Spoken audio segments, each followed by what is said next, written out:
বিধানসভা নির্বাচনের প্রাক্কালে বঙ্গ রাজনীতিতে টানাপোড়েন অব্যাহত। শিবির বদলে হিড়িক রাজ্য জুড়ে। নন্দীগ্রামেও দল বদলের খেলায় মেতেছে তৃণমূল বিজেপি।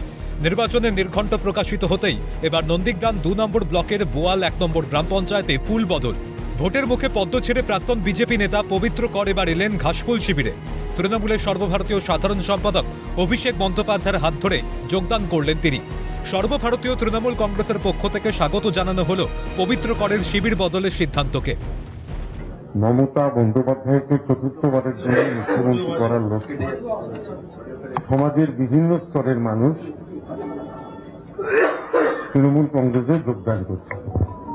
যারা সমাজের বিভিন্ন ক্ষেত্রে তাদের দায়িত্ব সুনিপুণভাবে পালন করে এসেছেন তাদের কাজের মাধ্যমে। সেই নন্দীগ্রাম 1 ব্লকে কিন্তু তৃণমূল কংগ্রেস তারা এগিয়ে রয়েছে, নন্দীগ্রাম 2 ব্লকে সেখানে বিজেপি এগিয়ে রয়েছে। পবিত্র কর তিনি নন্দীগ্রাম 2 ব্লকের হিন্দু মুখ, তিনি প্রতিনিধি। ফলত পবিত্র করের নিজস্ব ভোট রয়েছে, ভোট ব্যাংক রয়েছে। ফলে পবিত্র কর তৃণমূল কংগ্রেসে যোগদান করাতে তৃণমূলের ক্ষমতা অনেকটা বৃদ্ধি পেল এই নন্দীগ্রাম বিধানসভা কেন্দ্রে, এমনটা কিন্তু বলাই যায়। ভোটের মুখে তৃণমূলে যোগদান করলেন সমাজের আরও 3 গুরুত্বপূর্ণ ব্যক্তিত্ব। তনুশ্রী হাঁসদা, শিবশঙ্কর পাল, আব্দুল মতিন। মন্ত্রী চন্দ্রিমা ভট্টাচার্য, সাংসদ পার্থ ভৌমিকের উপস্থিতিতে হাতে তুলে নিলেন তৃণমূলের দলীয় পতাকা। আসন্ন নির্বাচনের মুখ্যমন্ত্রী মমতা বন্দ্যোপাধ্যায়ের হাত ধরে সমাজের কল্যাণের কাজ করাই তাদের লক্ষ্য। সবচেয়ে বড় কথা, সাম্প্রদায়িক শক্তি এবং বিচ্ছিন্নতাবাদী শক্তির মোকাবেলায় মমতা ব্যানার্জির যে লড়াই, আমি সেই লড়াইটাকে স্বাগত জানিয়ে আমার এই জায়গায় আসা।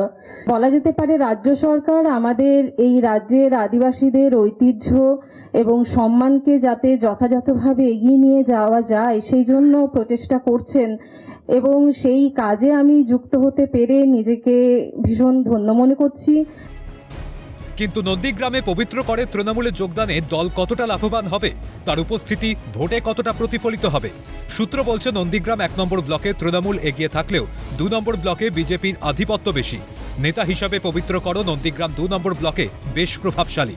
ইতিমধ্যেই নন্দীগ্রাম থেকে শুভেন্দু অধিকারীকে প্রার্থী করেছে বিজেপি। হেভিওয়েট বিরোধী পক্ষের সঙ্গে সমানে সমানে টক্কর দিতে আসন্ন নির্বাচনে পবিত্র করের প্রভাব আসন্ন নির্বাচনে নন্দীগ্রামে দলের ভিত মজবুত করবে বলেই আশাবাদী তৃণমূল কংগ্রেস। ক্যামেরায় অপূর্ব দেবনাথের সঙ্গে রাজা সাহার রিপোর্ট, ক্যালকাটা নিউজ।